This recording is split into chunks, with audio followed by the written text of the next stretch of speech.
What if you miss your flight.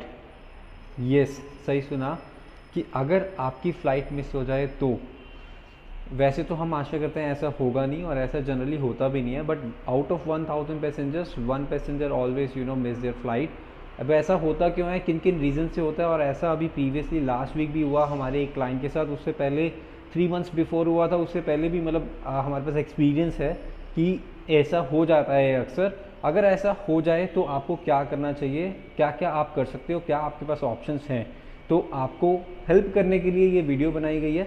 तो आपको अपने कमेंट्स में ज़रूर मेंशन कीजिए कैसे आपको ये वीडियो लगी। तो चलो स्टार्ट करते हैं इस वीडियो को। My name is Gurmukh Singh, I am a travelpreneur coach and consultant. और जैसा कि लास्ट वीक हमारे एक क्लाइंट के साथ हुई, दिल्ली में रजौरी गार्डन की एक फैमिली, 5 मेंबर्स ट्रैवल करते हैं, हस्बैंड वाइफ, उनका एक बेबी और उनके 2 पेरेंट्स। तो ट्रैवल करते हैं गोवा में, 40,000 रुपीज़ की टिकट्स लेती हैं ऑनवर्ड एंड रिटर्न। और उसके बाद जैसे ही वो एयरपोर्ट पे पहुंचते हैं उनके पास बोर्डिंग पास आ जाता है, सिक्योरिटी क्लियर करते हैं, but just because of baby को कुछ लेना था एंड ऑल दैट, तो मतलब they got stuck in shopping, और इतने में उनकी अनाउंसमेंट नहीं होती है और फ्लाइट मिस हो जाती है। अब एक दूसरे सिनेरियो की भी बात करते हैं। कई बार आप घर से लेट निकले या आपको लगता है कि हाँ टाइम तो अभी बहुत काफ़ी है, तो आप ट्रैफिक में फंस गए एंड ऑल दैट, तो उस सिनेरियो में भी आपकी फ़्लाइट मिस हो जाती है एट टाइम्स, राइट। तो ये 2 सिनेरियो जनरली होते हैं, एक आफ्टर बोर्डिंग और एक बिफोर बोर्डिंग। तो इसलिए फर्स्ट आपका जो रेमेडी है वो आप वेब चेक इन ज़रूर करके रखिए, उसमें आपको थोड़ा सा बफर टाइम मिल जाता है, आपको जो क्यू है वो क्यू का बेनिफिट मिल जाता है, तो आप web check in always recommended. अब सिनेरियो नंबर 2 की बात करते हैं कि अगर आप ऑन द वे हैं और आपको लग रहा है कि फ़्लाइट का बोर्डिंग गेट क्लोज हो चुका है, तो आप सबसे पहले कॉल सेंटर में कॉल करके उनको इन्फॉर्म कर दीजिए ताकि आपकी वो टिकट कैंसिल करके नेक्स्ट अगर कोई और ऑप्शन है तो वो आपको एयरलाइन वो दे दे। अब थर्ड ऑप्शन आपके पास क्या है, आप अपने ट्रैवल कंसल्टेंट को कॉल कर सकते हैं। आप डिपेंड करता है आपकी डोमेस्टिक है या इंटरनेशनल है, नॉन रिफंडेबल नॉन चेंजेबल है, या फिर फेयर रूल्स में एप्लीकेबिलिटी है कि आप नेक्स्ट फ्लाइट का आपके पास बफर है। देखो जनरली ऐसा होता नहीं है, बट अगर ऐसा हो जाए तो क्या आप करेंगे, तो आप अपने ट्रैवल कंसल्टेंट को कॉल कीजिए so that he can find out the best alternate way for you. अब ऐसा हर बार ही पॉसिबल नहीं है कि वो आपको, आपका जो ट्रैवल कंसल्टेंट है, आपकी जो ट्रैवल कंपनी है, वो आपको सोल्यूशन कोई ना कोई दे पाए, या पॉसिबिलिटी ऐसी नहीं है कि हाँ हर बार ही वो आपको हेल्प कर पाए। बट आपको वो, अगर वो पॉसिबिलिटी होगी, अगर आपने कुछ, आपका जो फेयर रूल्स में ऐसा कुछ रूल है कि आपके पास ये ऑप्शन आप एक्सरसाइज कर सकते हैं, तो definitely he is going to help you. अब अगर ऐसा नहीं होता है तो आप क्या करेंगे, तो थर्ड है जो फर्स्ट सिनेरियो में अब हम आ जाते हैं, जहाँ पे फैमिली में बोर्डिंग पास भी कर लिया, सिक्योरिटी भी क्लियर कर लिया।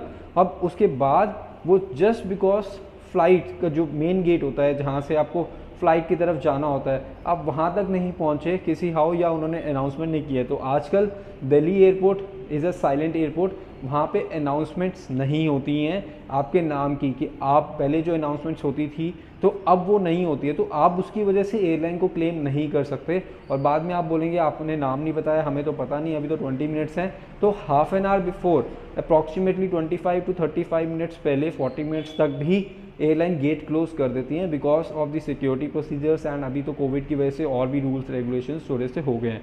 तो इस वजह से अगर आपकी फ़्लाइट मिस हो जाती है तो आप क्या करेंगे। अब आपने खुद से ट्राई कर लिया, आपने ट्रैवल कंसल्टेंट के तो ट्राई कर लिया, अगर तो आपको बेस्ट पॉसिबल वे मिल जाता है फ़्लाइट को रीशेड्यूल करने का तो आप वो कर सकते हैं। अब अगर आपको नहीं मिलता तो आपके पास ऑप्शन होता है लास्ट एयरलाइन। अब एयरलाइन जो है ना यहाँ पे आपके लिए भगवान का काम करेगी। तो पहले आप एयरलाइन काउंटर को अप्रोच कीजिए।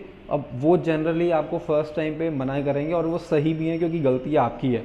उन आपकी जो वो सीट्स हैं वो खाली गई हैं, जिनकी वजह से ना वो किसी और को सेल कर पाए, और आपने बोला कि हमने तो ट्रैवल ही नहीं किया। तो आपने जो पैसा दिया था वो एक सीट का दिया था एयरलाइन को, ना कि अपने ट्रैवल करने का। But it is okay that you get value, तभी आप पे करते हैं। तो आप उस चीज़ को भी समझिए कि एयरलाइन जो है, airline is right eight their own place, अगर वो नहीं आपको कर रहे हैं। बट अब हम बात करते हैं, क्योंकि हम आपकी हेल्प करना चाह रहे हैं, तो हम बात करते हैं कि अब नेक्स्ट क्या कर सकते हैं। तो नेक्स्ट जो है उस टाइम पे आपका ड्यूटी मैनेजर उस एयरलाइन का, तो आपको उनको अप्रोच करना है। पहले तो आपको पोलाइटली जैसे भी है, आपको आराम से आपको उनको बताना है कि ऐसा सिनेरियो है, ठीक है, मतलब it has happen but now you need the remedy. अब आपके पास, उनके पास पॉसिबिलिटी होती है कि आपको free of cost next flight में कर दें, या फिर कुछ आपसे डेट चेंज पेनल्टी जिसको कहते हैं, जो चेंजेस की पेनल्टी है, तो पेनल्टी आपको चार्ज करके फेयर डिफरेंस ना चार्ज करें। क्योंकि अगर वो फेयर डिफरेंस चार्ज करेंगे तो अप्रॉक्सीमेटली, जैसे उन्होंने आपको मैंने बताया 40,000 की फ़्लाइट ली थी आने जाने की, और ऑन द स्पॉट जो है वो 40,000 रुपीज़ की फ़्लाइट्स आ रही थी वन वे की, और वो भी रात की। अब उनके पास कोई और ऑप्शन नहीं था, या तो वो घर वापस आते और रात के जाते, या फिर अब वहीं पे रुकते और रात की वो फ़्लाइट लेते और 40,000 रुपीज़ स्पेंड करते। बट इस केस में हुआ क्या, 2,500, तो 12,500 रुपीज़ उन्होंने पे किया, 500 सर्विस चार्ज पे किया वहाँ पे, कन्वीनियंस फी 13,000 रुपीज़ में उनका जो है एयरलाइन ने दोबारा से उनको री इशू कर दिया। I am thankful that to that airline also that you know they have understood this scenario, and उन्होंने उनको री एकोमोडेट कर दिया इवनिंग फ्लाइट में। अब वो ऑलरेडी अभी वो गोवा में एंजॉय कर रहे हैं, right, and tomorrow they are going to come back. But अब आपके केस में क्या हो सकता है, तो आपको लास्ट जो है वो ड्यूटी मैनेजर को रिक्वेस्ट करके कैसे भी आपको कन्विंस करना है। उस टाइम पे वो ड्यूटी मैनेजर है, वही आपके लिए भगवान है, वही कॉल ले सकता है उस टाइम पे। अगर उन्होंने कॉल ले ली तो he can save your money and you can make that trip happen. It's not only that money, because हो सकता है आपका एक ये लीजर ट्रिप है, आपका फैमिली ट्रिप है, तो आपके वहाँ पे उसके बिहाफ में बहुत सारी चीज़ें जो बुक है, तो वो आपको बहुत सारी प्रॉब्लम्स हो जाती हैं कि वो दोबारा से री बुकिंग, नॉन रिफंडेबल बुकिंग्स आप लेते हैं, उसके बाद आपको री बुकिंग्स एंड ऑल दैट, तो उस सिनेरियो में आपको आ जाते हो। तो उस सिनेरियो में आप फटाफट उस एयरलाइन के जो ड्यूटी मैनेजर हैं उनको जैसे मर्जी करके कन्विंस कीजिए and take that call, and अगर वो पेनल्टी भी अगर आपको बोल देते तो आप पेनल्टी भी पे कर दीजिए, सो दैट बिकॉज वो अगर माइनर से पेनल्टी ले रहे हैं, बिकॉज वो आपकी गलती है, तो आपको पे करना पड़ेगा। और इमीडिएटली उसके बाद जैसे ही आपको पता लग जाए आपका चेंजेस हो रहे हैं या नहीं हो रहे हैं, जो भी है, because it can take up to 2 hours, क्योंकि आपका बैगेज वापस आएगा, आप एयरलाइन को अप्रोच करोगे, वो टाइम लेंगे, वो अप्रूवल लेंगे, तो 2 आवर्स मिनिमम टाइम आपको ये लगेगा। ये सब करते हुए आप 2 आवर्स का टाइम आपके बाद, अब इमीडिएटली उसके बाद नेक्स्ट स्टेप आपका है, जैसे ही आपने अप्रोच किया, अब उसके बाद आप नेक्स्ट जो करेंगे वो आप देखेंगे कि आपके पास जो आगे की आपकी बुकिंग्स हैं, तो उनको आप इन्फॉर्म कीजिए, ताकि वहाँ पे जो कैब है आपको पास दोबारा रीअरेंज हो सके। होटल में अगर आप रुक रहे हैं तो आप होटल को ज़रूर इन्फॉर्म कीजिए, ताकि आपकी जो वो अगली बुकिंग्स हैं वहाँ पे भी आपका लॉस कम से कम हो सके।